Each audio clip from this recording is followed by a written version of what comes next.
पहले 2 चीज़ बता दूं, फिर प्रवचन करूंगी। आप कहो तो बता दूं। कल सुबह जब मैंने दरवाज़ा खोला तो एक बहन जी, नीलिमा जी किशनगढ़ की, वो खड़ी हुई थी दरवाजे पे। सुबह सुबह 5:30 पौने 6 बजे। मुझे जंगल जाना था, बोले मैं आपके साथ चलूँगी, चलो। कमंडल उन्होंने पकड़ लिया। रास्ते में उन्होंने सुनाना शुरू किया। बोले माता जी, मैं यहाँ 6 साल पहले आई थी, मेरे बेटे ने आपसे एक पंख मांगा, तब आपने कहा कि बेटे जब तुम ये बाज़ार के कुरकुरे, मैगी, नूडल, ये सब चीज़ें छोड़ोगे तो एक पंख दे दूँगी। और मेरे बेटे ने उस समय छोड़ा था और वो आज तक निभा रहा है।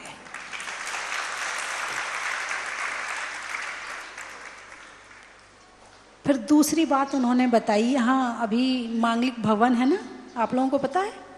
एक मांगलिक भवन है जहाँ शादियाँ होती हैं। ये करीब 4-5 साल से यहाँ पर ऐसा हो रहा है, और इसलिए बनाया है कि समाज का पैसा है तो समाज के काम आए, इसलिए बनाया है। शहर में शादी करते हो तो 10 लाख 5 लाख से कम में कोई गार्डन आपको नहीं मिलता है, और यहाँ मात्र आपको 1.5 लाख रुपए में VIP AC रूम 2 दिन के लिए मिल जाते हैं, है ना। पहली बात तो समाज का पैसा बचा, सही जगह लगेगा। दूसरी बात, यहाँ आएंगे तो शराब पीने का मन ही नहीं करेगा। ऐसे क्षेत्र में आके किसका मन करेगा? मन ही नहीं करेगा। तो शादी की शुद्धि, व्यसन रहित शादी। और आप एक मेहमान को बुलाओ, 4 आएंगे। क्या जहाजपुर में एक मेहमान को बुलाओ, 4 मेहमान आएंगे? तो यहाँ ठीक है, श्रावक की एक व्यवस्था है, शादी विवाह एक परंपरा है, वो उसे निभाता है, करता है, लेकिन उसमें जितनी शुद्धि हो जाए उतना अच्छा है।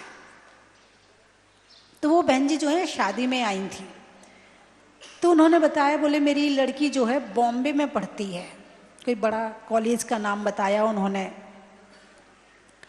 बोले उसकी सोने की चेन क्लास में गिर गई, उसके भाई ने उसे गिफ्ट करी थी। अब वो बहुत रो रही है, बहुत परेशान हो रही है, बहुत ढूंढ रही है चैन को, मिल ही नहीं रही है।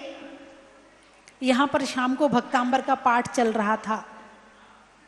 उन्होंने 3 दीपक प्रज्वलित किए और भगवान से प्रार्थना करी कि भगवान, सोना चैन चली गई कोई बात नहीं है, लेकिन बेटी परेशान हो रही है, परेशानी इस बात की है। आधे घंटे बाद वो चपरासी आया। बोले आप क्या ढूंढ रही हो? बोले चैन ढूंढ रही हूँ। बोले ये रही आपकी चैन।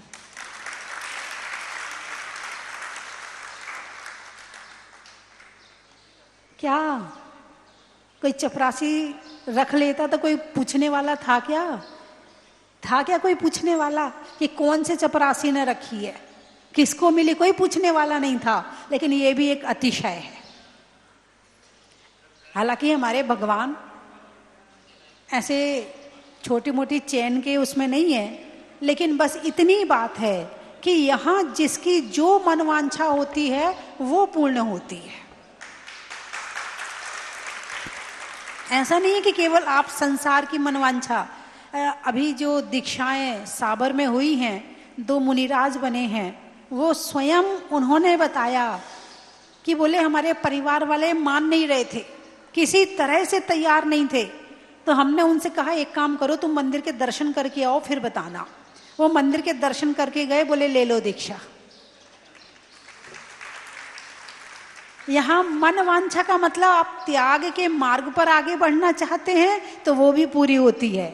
आप धर्म के मार्ग पर आगे बढ़ना चाहते हैं तो वो भी पूरी होती है। और आप यदि ये जो संसार के सुख जो छोटे मोटे हैं ये चाहते हैं तो वो भी पूरे होते हैं। अभी अभी हमारी ग्वालियर की राजकुमारी बहन जी बैठी हैं। अभी टीवी के सामने लाऊंगी उनको मैं। वो ग्वालियर से आई हैं। 2 महीने पहले इन्होंने टीवी में अभिषेक देखकर, भावना भाई थी, इनकी अम्मा जी की आंखें बिल्कुल चली गई थी, इतनी सी रोशनी भी नहीं बची थी, दीवार पकड़ पकड़ के चलती थी। टीवी में अभिषेक को देखते हुए भावना भाई कि प्रभु इनके आंखों में रोशनी आ जाए तो हम जहाजपुर दर्शन करने आएंगे, और आज वो आंखों की रोशनी लेकर के दर्शन करने के लिए आई हैं। बस रक्षक देव आपके साथ चले गए थे जिन्होंने आपकी रक्षा करी, एक्सीडेंट से बच गए, बहुत बड़े एक्सीडेंट से बचे और कुछ भी नहीं हुआ, आज दोबारा दर्शन करने आए हैं। पूरा परिवार था, बिना किसी खरोंच के। आप बहुत बढ़िया। एक बार देखो, जब दुख बढ़ते हैं ना तो ऐसे भगवान भी प्रकट होते हैं।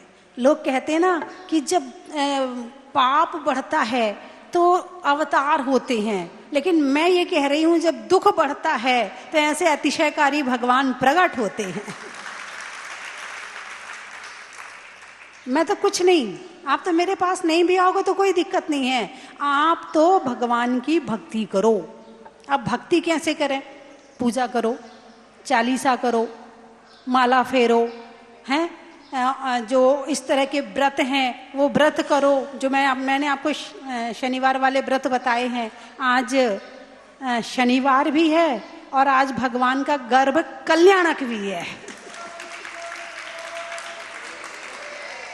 आज के दिन चालीसा और व्रत यदि शुरू करते हैं तो बड़ी अच्छी बात है, कोई दिक्कत नहीं है, यदि आप करना चाहो तो, है ना। और करोगे तो किसका भला होगा? जो करेगा उसे मिलेगा। दुख आते हैं, परेशान बिल्कुल मत हो, बैठे हैं ना भगवान, करो इनकी भक्ति। ज्यादा सिर्फ रात भर की घटना है, कल की घटना है, ये कोई दूर की घटना नहीं है। और हम लोग स्तब्ध रह गए और ससुरक्षित हम वहाँ से बड़े आसानी से निकले और जयकारा लगाया हमने मुनि सूरतनाथ भगवान का और माता जी का। और हम माता जी के चरण कमल की प्रातःकालीन पहली सूर्य की किरण से माता जी के दर्शनार्थ पहुँचे कक्ष में और माता जी का आशीष प्राप्त किया। सकुशल हम यहाँ पहुँचे केवल और केवल मुनि सूरतनाथ भगवान की उस असीम अतिशय से और माता जी की असीम कृपा से। उनकी दया दृष्टि हम करेरा के नागरिकों पर, पूरे करेरा के जितने भी वासी हैं उन पर इतनी कृपा है कि हम सब लोग एक इस चीज पर दौड़े चले आते हैं कि बस माता जी आपका दर्शन मात्र मिल जाए, हमारा आगे का जो जीवन है वो बड़ी सरल और सरल हो जाता है, सहज। 1994 से जब माता जी अभी पुनः लौट करके आई, मैं विचार कर रहा था कि हम इतनी दूर चल करके आए, माता जी वहां से बिहार करते करते यहाँ जहाजपुर में विराजमान है। हमारी करेरा नगर से अभी कुछ समय पहले ही निकली थी और हम लोगों ने बिहार कराया था और हम इतनी दूर गाड़ी में बैठे बैठे थक गए, इतनी दूर माता जी पैदल चल करके विहार करके आई। सोचो, तो ये लगता है एक छोटी सी पंक्तियों के माध्यम से माता जी आपके चरण कमल में रख रहा हूं।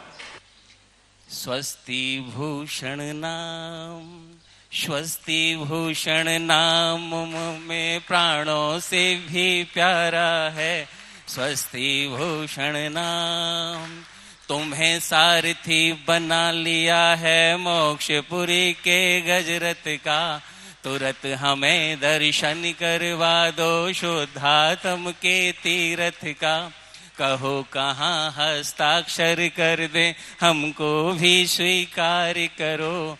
भक्त खड़े नत हाथ जोड़कर हम सबका उद्धार करो। बोलिए स्वस्ति भूषण माता जी की।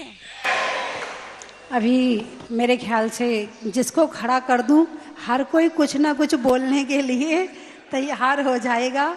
भगवान का इतना प्रभाव है, इतना अतिशय है कि बस जब से मैं भगवान निकले हैं और मैं इनके चरणों में आई हूँ तब से, और हमारे अनिल जी और सुनीता जी, क्या नाम है, सरिता जी हैं, करीब 10 साल हो गए आपको आते हुए भी, हैं इंदौर से आते हैं करीब 10 साल से लगातार। मेरे ख्याल से हर 2-4 महीने में एक चक्कर लग जाता है, हैं और हमारे जैन बंधु आगरा वाले आते हैं तो 2-4-10 दिन के पहले तो भाव नहीं बनते इनके जाने के, ऐसा लगता है यही रहे हैं।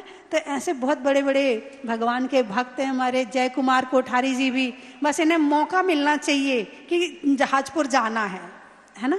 चलिए, क्या हुआ, जाना है, आपको याद आ गया, जाना है। चलिए अब अपनी थोड़ी सी चर्चा अपने जो चल रही है परिहार विशुद्धि चारित्र पर। कल मैंने बताया था कि परिहार विशुद्धि चारित्र वाले मुनिराज चतुर्मास नहीं करते, वो हमेशा क्या करते, प्रतिदिन 2 कोस विहार करते हैं। क्या करते हैं? 2 कोस विहार करते हैं। ठीक है, चतुर्मास क्यों करते हैं? चतुर्मास करने का कारण क्या है? संतों का जगह जगह चतुर्मास हो रहा है, कितना उत्साह है, कितनी खुशी है। लोग ये नहीं कहते महाराज जी हमारे यहाँ गर्मी में आना, महाराज जी हमारे यहाँ सर्दी में आना, नहीं हमारे यहाँ बारिश में आना, हमारे यहाँ चतुर्मास करना। तो 8 महीने कहाँ रहे तुम? तो केवल चतुर्मास के लिए जो देखो माता जी चतुर्मास, माता जी चतुर्मास, तो 8 महीने कहाँ रहूं फिर? बात समझ में आई कि नहीं आई? चतुर्मास का इतना अट्रैक्शन क्यों है? चातुर्मास किया क्यों जाता है? पहला कारण, चातुर्मास करने का कारण है अहिंसा।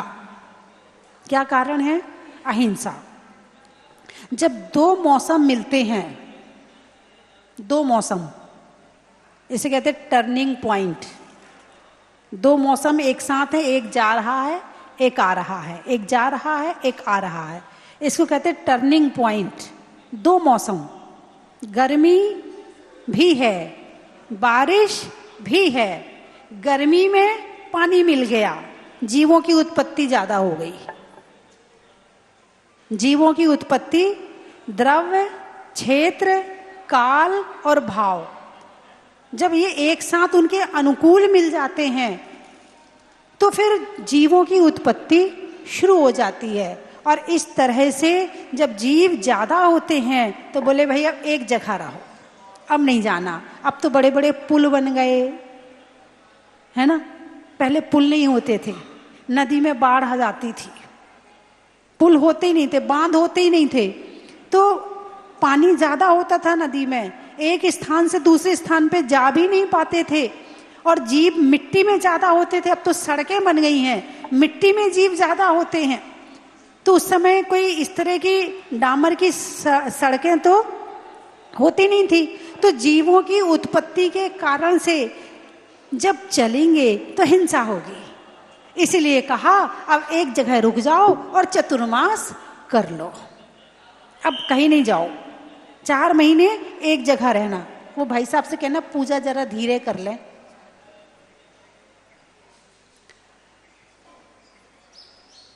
तो चतुर्मास का कारण क्या है? अहिंसा। चतुर्मास का कारण क्या है? जीवों की रक्षा। क्या कारण है? जीवों की रक्षा चतुर्मास का कारण है। इधर चतुर्मास का स्थापना होती है और इधर श्रावकों की निष्ठापना होती है। संत रुकते हैं और श्रावक घूमना शुरू कर देते हैं, ये चलना शुरू कर देते हैं। अब महाराज जी ठिकाने पे मिलेंगे, अब ढूंढना नहीं पड़ेगा, अब सब जगह पे मिलेंगे, हैं। जबकि जीवों की रक्षा के लिए चतुर्मास किया जाता है। पर गाय तो गाय, उसे कौन बातचीत कर सकता है, कौन दंड दे सकता है? तो सारी गाय कहाँ मिलती हैं? जहां पर पक्की जगह होती है, उनके बैठने का सूखा स्थान होता है, तो वो वहां जाके बैठ जाती हैं। तो इस तरह से जीवों की रक्षा के लिए चतुर्मास किया जाता है। पहला कारण। जब पुराने समय में जंगल में चतुर्मास होते थे, कहाँ? अरे बोलिए ना, जंगल में चतुर्मास होते थे। तो जंगल में कोई मुनिराज अधिक तपस्वी हैं, महातपस्वी हैं, तो उनने तो चातुर्मास की भक्तियां पढ़ी, चातुर्मास के मंत्र पढ़े, एक पेड़ के नीचे खड़े हुए और 4 महीने का संकल्प ले लिया, ध्यान में चले गए 4 महीने के लिए। बहुत बड़ी बात है, 4 महीने तक एक जगह खड़े होना। इधर महिलाएं घंटा भर खड़े होकर रोटी बनाती है, उनसे पूछो उनकी क्या हालत होती है, हाँ या ना है। और यहाँ 4 महीने के लिए स्थिर स्तंभ के समान खड़े हो गए। जिन मुनिराज की इतनी शक्ति नहीं होती है तो कोई 1 महीने के लिए हो जाता है, कोई 15 दिन के लिए हो जाता है, पास में जो गांव होता है वहां जाके आहार करके आ जाते हैं, फिर वापस अपनी गुफा में आ जाते हैं। अथवा वसतिका, गांव के बाहर एक वसतिका बनाई जाती थी, क्या कहते हैं, वसतिका, वास्तु वसतिका। तो उसमें मुनिराज रहते थे। कौन रहते थे, मुनिराज। जब थोड़ी थोड़ी शरीर की शक्ति कमजोर पड़ने लगी तो वसतिका बनने लगी, फिर वसतिका के बाद में नसिया बनने लगी। नाम सुना है नसिया का? अक्सर अब तो सारी नसिया शहर के बीच में आ गई, पहले सारी नसिया गांव से 3-4 किलोमीटर दूर होती थी। अरे बोलिए ना, हैं? वहां एक मंदिर होता था और 5-7 कमरे होते थे, तो वहां पर सारे मुनिराज वहां रहते थे, दर्शन भी होते थे और वहां रहते भी थे। और जब आहार का समय होता था तो नसिया से निकले, आहार के लिए गए, वापस आए, फिर वहीं रह लिए। ऐसे 4 महीने वसतिका में अथवा नसिया में रहते थे, है ना। ऐसे ही जयपुर में आप देखो, जयपुर में भी वो नसिया, खानिया जी, चूलगिरी, पहले वहां चतुर्मास होते थे। शहरों में चतुर्मास होते ही नहीं थे, या तो गुफा में होते थे, या वसतिका में होते थे, या नसिया में होते थे। अब समय जितना जितना परिवर्तित होते जा रहा है तो सब चीज में परिवर्तन आ रहा है। अब तो हर कोई को पास में महाराज जी चाहिए, पास में मिल गए तो ठीक, नहीं तो कौन जाए। हम नहीं जा रहे। हाँ, हम अपने महाराज जी के पास तो जाते हैं। किन के पास? अरे बोलिए ना, हाँ भाई हमारे महाराज जी आ रहे, अब तो हमारे पास टाइम नहीं है। था करीब 121 साल पुराना गुरुकुल था और उसमें बच्चे बहुत जो बड़े बड़े विद्वान हैं, बड़े बड़े विद्वान, कटनी वाले विद्वान हैं। और तुम्हारे जो चारुकीर्ति भट्टारक जी थे ना, जिनकी समाधि हो गई, वो, और नाम बताओ, नाम मैं भूल गई। आचार्य विमल सागर, मुनि श्री चिन्मय सागर, आचार्य ज्ञान सागर, आचार्य सन्मति सागर, आचार्य सुमति सागर, बड़े बड़े मुनिराज वहां से पढ़े हुए हैं। ऐसा गुरुकुल।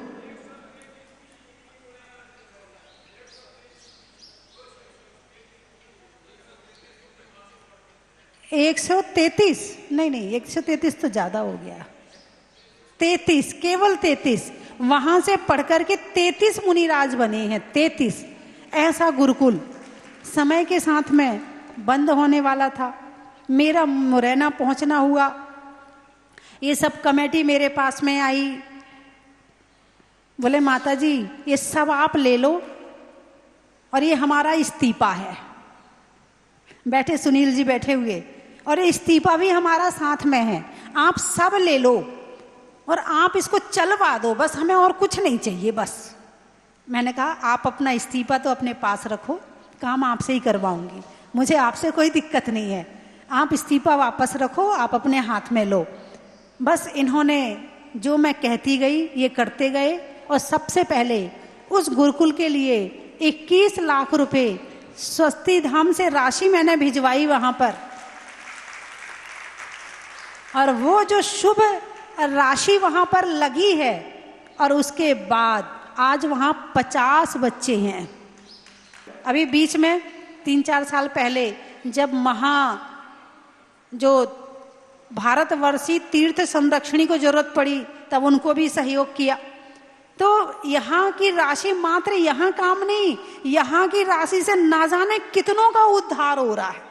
और ऐसा यदि हमारे सभी तीर्थ करने लगे कि छोटे तीर्थों को गोद ले लें और उन्हें संरक्षण देने लगे, तो ना जाने हमारे किसी भी तीर्थ में कहीं कोई कमी रहने वाली नहीं है।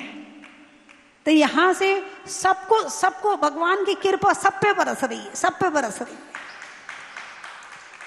भक्तों पे भी बरस रही है, तीर्थों पे भी बरस रही है, और जहां भी और भी बहुत जगह पे सहयोग हुआ है तो सब पे बरस रही है। लेकिन बस मैं देख लेती हूं कि यहाँ से दिया हुआ सदुपयोग होगा या नहीं होगा। यदि होता है तो पीछे नहीं है, और नहीं होता है तो नमो अरियंताड़म, नमो सिद्धाड़म, है ना।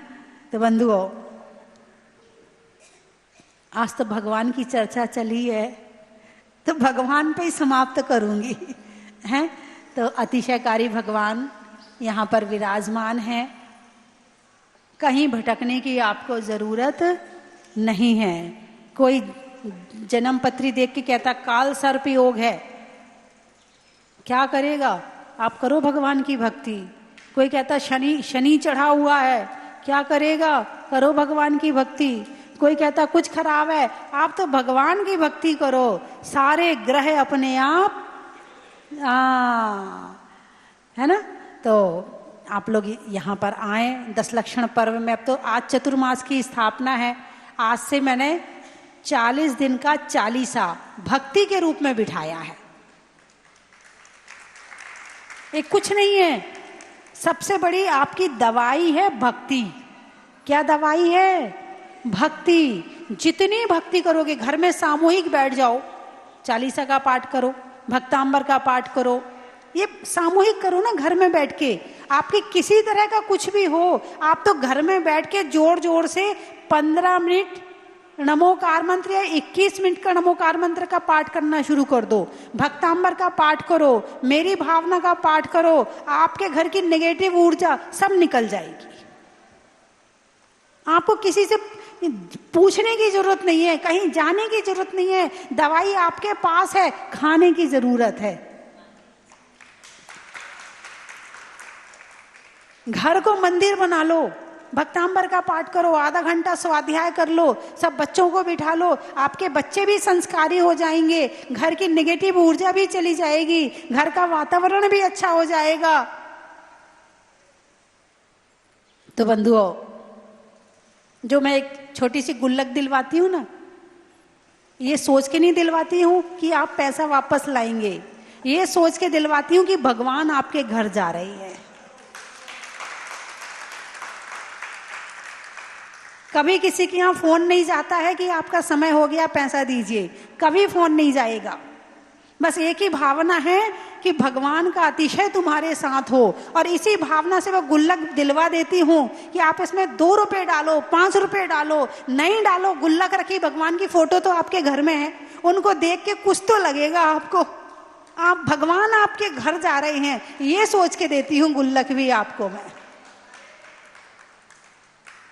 मैं बड़े बड़े काम नहीं करती हूँ, मैं छोटे छोटे काम करती हूँ, बहुत छोटे छोटे काम करती हूँ, और मुझे लगता है कि छोटे काम करने ही से बड़े काम हो जाते हैं।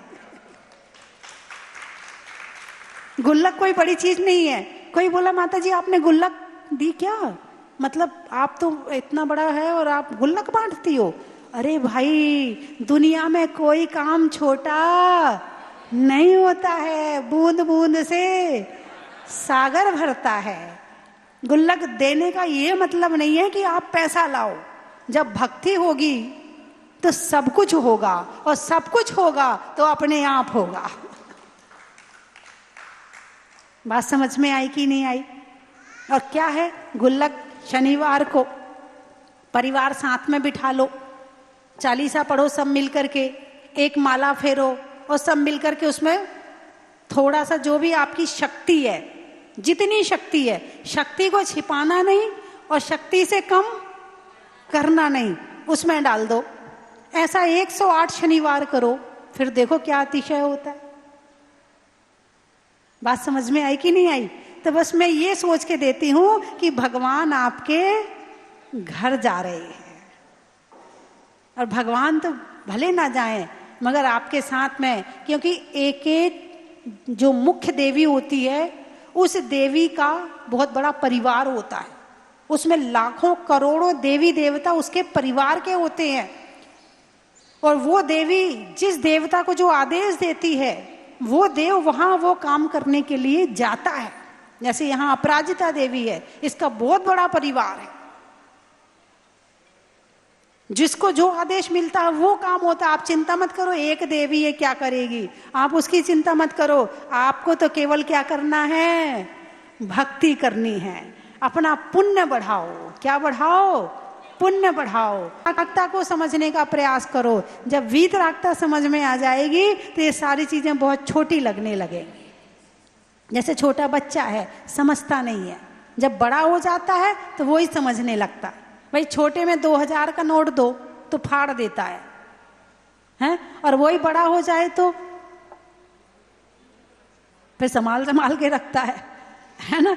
तो इसी तरह से जब तक वीतरागता समझ में नहीं आई है तभी तक छोटी चीज हमें बड़ी लग रही है, और जिस दिन वीतरागता समझ में आ जाएगी ये चीजें हमें बहुत छोटी लगने लगेंगी। फिर भी जब तक आप बड़े नहीं हुए हो तो छोटे बन के जुड़ो तो सही, कड़ी जुड़ी रहेगी तो कभी ना कभी वहां तक पहुंच ही जाओगे। इसीलिए आपको जोड़ के रखते हैं।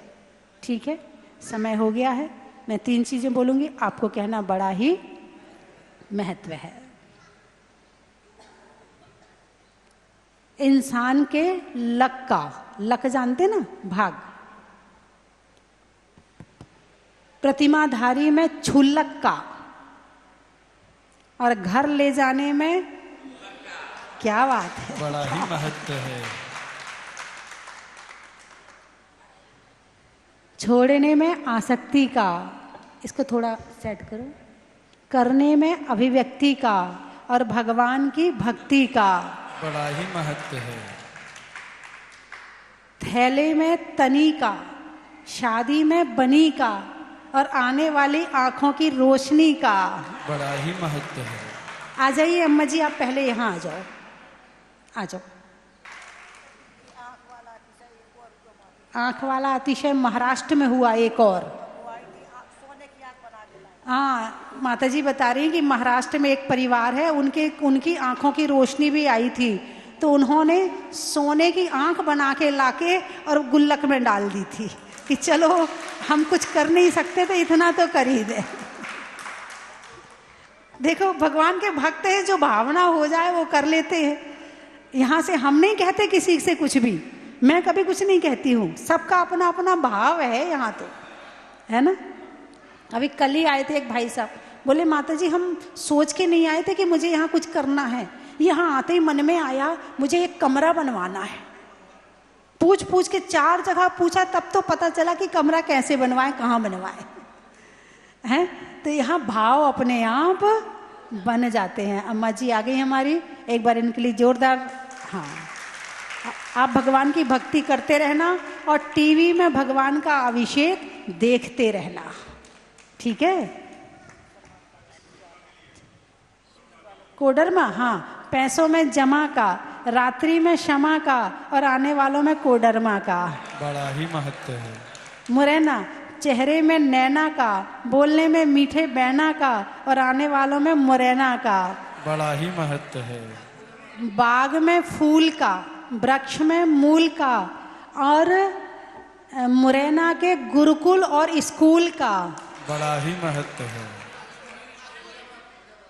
नागपुर, गाने में सुर का, नृत्य में नूपुर का, आने वालों में नागपुर का, बड़ा ही महत्व है। खेत में खाद का, भोजन में सलाद का, आने वालों में फिरोजाबाद का, बड़ा ही महत्व। सुनने में ईयर का, छोड़ने में बियर का, और आने वालों में ग्वालियर का, बड़ा ही महत्व है।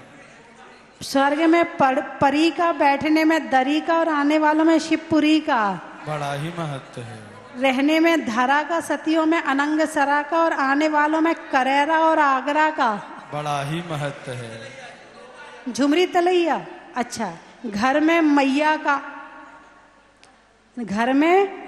का, नृत्य में ताता थैया का, और आने वालों में झुमरी तलैया का बड़ा ही महत्व है। कोटा, सावन की घटा का, रसोई में पटाखा और आने वालों में कोटा का। बड़ा ही महत्व है। मुंबई, महीनों में मई का, रजाई में रुई का और आने वालों में मुंबई का। बड़ा ही महत्व है। तिरंचों में बिल्ली का, डंडा में गिल्ली का और आने वालों में दिल्ली का। बड़ा ही महत्व है। मैनपुरी, अच्छा, त्याग करने में हरी का, भोजन में बरी का और आने वालों में मैनपुरी का। बड़ा ही महत्व है। मिठाइयों में मावा का, शादी के सावा का, आने वालों में इटावा का। महेश्वर, भक्त के लिए ईश्वर का, पत्नी के लिए पति परमेश्वर का और आने वालों में महेश्वर का। हाँ, झालावाड़ वाले बैठे, ये भी करीब 15 साल से जुड़े हुए हैं और लगातार आते हैं यहाँ पर। बाग में बाढ़ का, जंगल में झाड़ का और आने वालों में झालावाड़ का। कुरावली, तपस्या में बाहुबली का, फूल में कली का और आने वालों में कुरावली का। बोलिए 24 भगवान की। 40 दिन तक 40 बार पढ़ते जो भविमान, बुद्धि शुद्धि धन हो तुल होवे सम्यक ज्ञान। मुनिषु व्रत भगवान की महिमा परंपार, अतिशयकारी नाथ को प्रणमो बारंबार। बंधुओं, अतिशयकारी मुनिषुनाथ भगवान का चालीसा 40 दिन महाअनुष्ठान पूज्य गुरु माँ स्वस्ति भूषण माता जी के मंगलमय आशीर्वाद और पावन सानिध्य में प्रारंभ होने जा रहा है आने वाली 12 जुलाई से 20 अगस्त 2025 तक।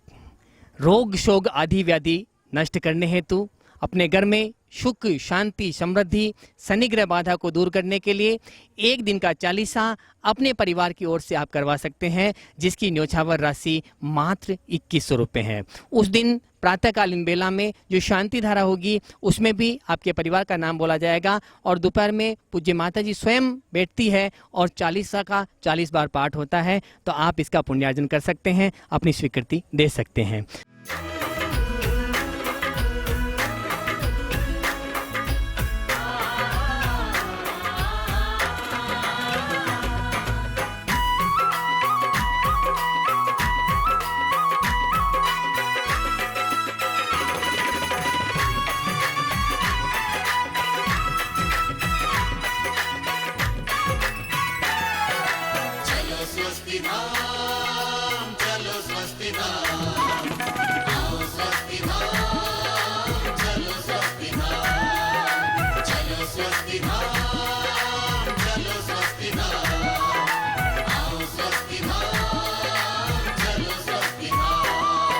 स्वस्ति धाम मुझे जाना है, मन में है ये धारणा।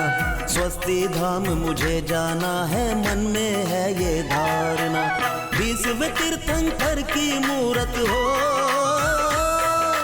20वें तीर्थंकर की मूरत को मन भर के निहारना। चलो स्वस्ति धाम, चलो स्वस्ति धाम, आओ स्वस्ति धाम, चलो स्वस्ति धाम। चलो स्वस्ति धाम, चलो स्वस्ति धाम, आओ स्वस्ति धाम, चलो स्वस्ति धाम। कंचन की थाल को सजाओ रे आज, रत्नों की थाल को भर लाओ रे आज। आओ आओ करे रे गुणगान आरती भगवन की। आओ आओ करे गुणगान आरती भगवन की। आओ आओ करे रे गुणगान आरती भगवन की।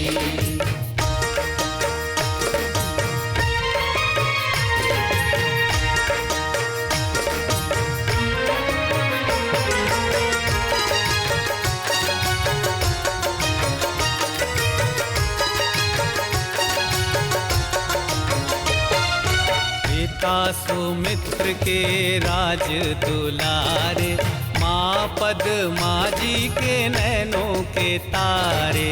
पिता सुमित्र के राज दुलारे,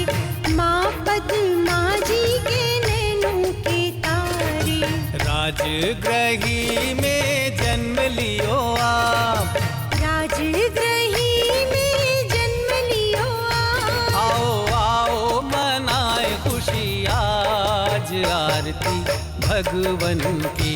आओ आओ करे रे गुणगान आरती भगवन की।